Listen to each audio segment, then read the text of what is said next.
여러분, 율법하면 딱 떠오르는 질문이 무엇입니까? 바로 이것입니다. 율법으로 구원을 받을 수 있는가?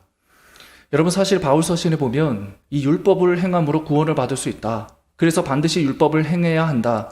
예수 믿는 것만으로는 부족하다. 이렇게 주장했던 율법주의자들이 있었습니다. 바울은 이들과 크고 작은 이 논쟁을 벌이지 않습니까? 바울이 주장했던 것은 무엇입니까? 그리고 성경 전체의 진리가 무엇입니까?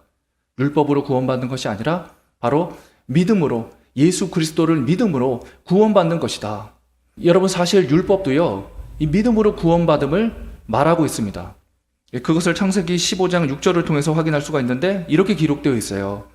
아브라함이 여호와를 믿으니 여호와께서 이를 그의 의로 여기시고. 여러분, 바울은요, 이 말씀을 로마서 4장과 갈라디아서 3장에서도 인용을 합니다. 너희들이 그렇게 율법을 행함으로 구원받는다, 그렇게 율법의 중요성을 강조하고 있는데, 지금 창세기도 율법 아닙니까? 창출 레민신, 이게 율법이잖아요. 창세기에서 지금 뭐라고 증거하고 있느냐?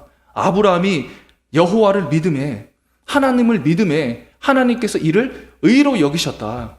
바로 이 믿음으로 구원을 받는 것이 아니냐? 이 믿음으로 의롭다 여기심을 받는 것이 아니냐? 이렇게 이제 대답을 했죠. 그렇습니다, 여러분. 하나님께서 이 율법을 주셨을 때는 그 율법을 행함으로 구원받으라고, 의롭게 되라고 율법을 주신 것이 아니에요. 여러분, 우리가 어떻게 율법 전체를 하나도 빠짐없이 다 지킬 수 있습니까? 여러분, 우리가 어떻게 하나님의 말씀을 하나도 빠짐없이 다 지킬 수 있을까요? 그것은 사실 불가능한 것이죠.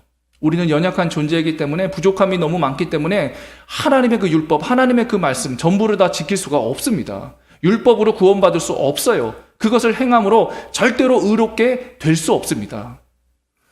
그렇다면 여러분, 이 믿음으로 우리가 구원받는 거라고 했는데 하나님께서 왜 율법을 이스라엘 백성들에게 주셨던 것일까요? 여러분, 그 이유는 이렇습니다. 하나님께서는 이스라엘 백성들로 하여금 하나님의 자녀의 삶이 무엇인지 그것을 알려주시기 위해서 율법을 주셨다는 거예요. 하나님의 자녀로서의 그 삶, 그 지침, 그것을 율법을 통해서 말씀해 주셨던 것이죠. 너희들이 믿음으로 이제 의롭게 되고 구원을 받았느냐? 그렇다면 구원받은 하나님의 자녀의 삶은 바로 이런 것이다. 그것을 율법을 통하여 알려주신 겁니다. 그래서 여러분, 반드시 기억하셔야 돼요.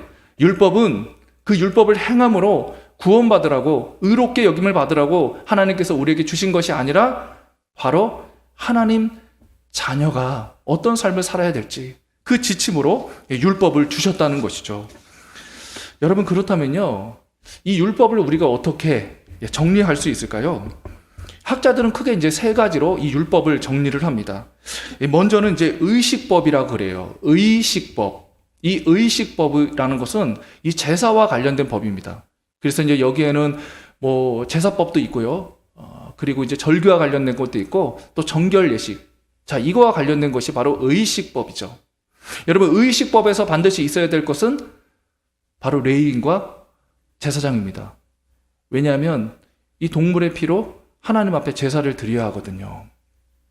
그렇기 때문에 이 의식법은 반드시 이 성전 제도와 관련이 있는 것이죠. 성전이 있어야지만 레위인도 있는 것이고 제사장도 있는 것이고, 그 안에서 이 동물의 피를 가지고 하나님 앞에 제사를 드릴 수 있는 거 아니겠습니까? 그런데 여러분, 신약시대는 어떠할까요? 구약시대는 이런 성전이 있어서 하나님 앞에 이 동물의 피를 가지고 제사를 드렸죠. 그러나 신약시대는 전혀 그렇지가 않습니다. 히브리서 9장 12절에 보면, 히브리서 9장 12절, 염소와 송아지의 피로 하지 아니하고 오직 자기의 피로 영원한 속죄를 이루사 단번에 성소에 들어가셨느니라.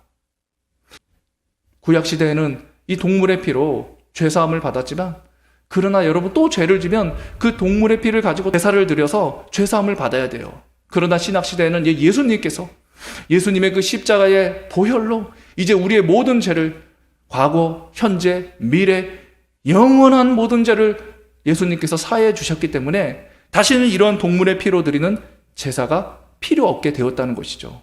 다시 말해서 이것은요, 성전 제도가 끝났다는 겁니다. 성전 제도를 폐하시고 계신 거예요.